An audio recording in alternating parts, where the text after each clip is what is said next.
Olá, meus amigos, beleza? Canal F. Carvalho, Cristianismo e Política. O canal ainda é pequeno, mas com a bênção de Deus e a sua ajuda, ele vai cada vez mais crescendo e alcançando mais pessoas.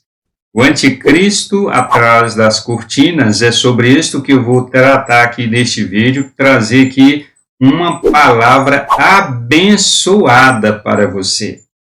Bem, meus amigos, o anticristo geopolítico já governa o mundo, é isso mesmo. De forma oculta, claro, por detrás das cortinas. O anticristo, de quem escreveu o apóstolo Paulo, é quem governa o mundo inteiro. Algumas nações ele governa mais ostensivamente e outras menos, dependendo das leis internas de cada país.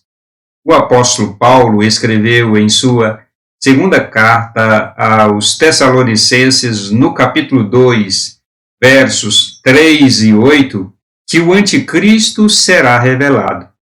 Por enquanto, por detrás das cortinas, ele governa a geopolítica, mas chegará o dia em que as cortinas se abrirão.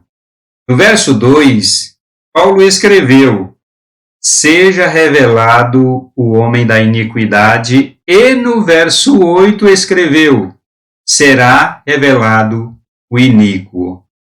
Nos versos 2 e 8, o anticristo é chamado de anomias ou anomos, que quer dizer literalmente sem a lei de Deus.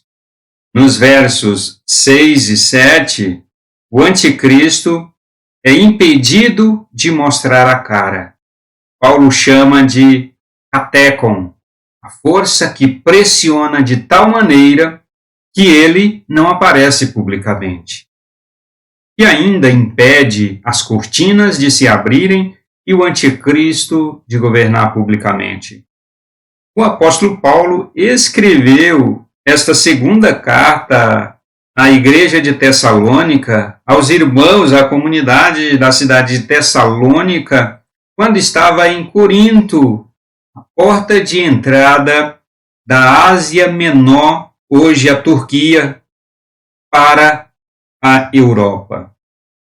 No verso 5, o apóstolo Paulo diz: não vos lembreis de que estas coisas vos dizia quando ainda estava convosco? Com toda certeza, Paulo já havia falado, em particular com os irmãos de Tessalônica, exatamente o que era o tal impedimento da manifestação do anticristo no mundo. O governo imperial romano era o grande impedimento para a manifestação pública do governo do anticristo. A expansão romana se dá em duas fases. A República Romana até 44 a.C. e o Império Romano depois de 44, com a nomeação do primeiro imperador romano, Júlio César. Mesmo com o declínio e queda total do Império Romano geopolítico no século V da nossa era, a Igreja Católica Romana passou a deter o poder ainda no século IV. O último imperador romano, Teodósio, tornou o cristianismo a religião oficial do Império em 395. Lá para cá, o domínio romano sobre parte do mundo não é um poder geopolítico, mas um poder religioso. Em nossos dias, o poder do Vaticano. O poder romano, ainda nos dias de hoje, é impedimento para a manifestação pública do anticristo. Além do Vaticano, existe outro poder, o Estado de Israel. O Vaticano é a sede da Igreja Católica em Roma, na Itália, reconhecida Estado em 1928, e Israel, com a sua sede Jerusalém, reconhecido Estado em 1948, ambos seguram e retardam a manifestação pública do anticristo geopolítico. Estes dois estados ainda não são membros completos da ONU, Organização das Nações Unidas. Os seus documentos constituintes e leis internas não são nos moldes da ONU. As leis de Israel são a partir da Torá e as leis do Vaticano a partir da Bíblia. Ambos ainda estão mantendo os 3 pilares instituídos por Deus no início da criação. Primeiro, a inviolabilidade da vida. Segundo, a inviolabilidade da liberdade. E terceiro, a inviolabilidade da propriedade privada. Claro, há gente de viés esquerdista na condução destes dois estados. Em função disso, ficam enfraquecidos, mas por enquanto ainda são barreiras de contenção para o surgimento do governo geopolítico do anticristo de forma pública. Eu vejo muitos cristãos falarem que o anticristo vai sair de dentro do Vaticano. Pode ser que o anticristo tome o poder do Vaticano e estabeleça o seu governo público. Mas eu acredito que ele tem mais interesse em Israel e em Jerusalém. Isto explica, talvez, o versículo 4. Paulo diz que o anticristo se opõe a Deus ao ponto de se assentar no santuário de Deus, ostentando-se como se fosse o próprio Deus. Ele já tentou estabelecer o seu governo público no mundo. Em Gênesis, no capítulo 11, o anticristo planejou construir uma cidade e uma torre tão alta até chegar aos céus. Planejou estabelecer o seu nome célebre sobre a terra. Foi impedido. Deus estabeleceu barreiras linguísticas e impediu o seu plano. A Torre de Babel, seu plano fracassado, até hoje o anticristo continua tentando. Satanás suscita anticristos geopolíticos em todos os séculos. Vai chegar o tempo que ele vai ascender publicamente ao poder o governo geopolítico sobre todas as nações. Para tanto, algumas barreiras precisam ser superadas. A distância geográfica não é mais problema. As pessoas podem viajar para qualquer lugar do mundo em questão de horas. Os idiomas não são mais problemas. Existe a internet, os tradutores que traduzem o texto imediatamente e até traduzem em tempo real o que as pessoas falam para todas as línguas.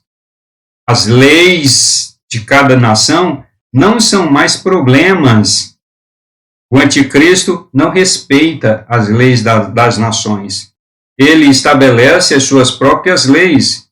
E vimos isto acontecer nestes últimos 2 anos, com a epidemia mundial. O anticristo estabeleceu as suas leis e não respeitou as leis dos países. No Brasil, por exemplo, a Constituição Federal não serviu de nada. O anticristo, por detrás das cortinas, governou as nações do mundo inteiro sem respeitar a Constituição Federal de cada país. A barreira dos hábitos culturais das nações não é mais problema. As culturas de cada país estão se perdendo e está sendo adotada uma cultura universal.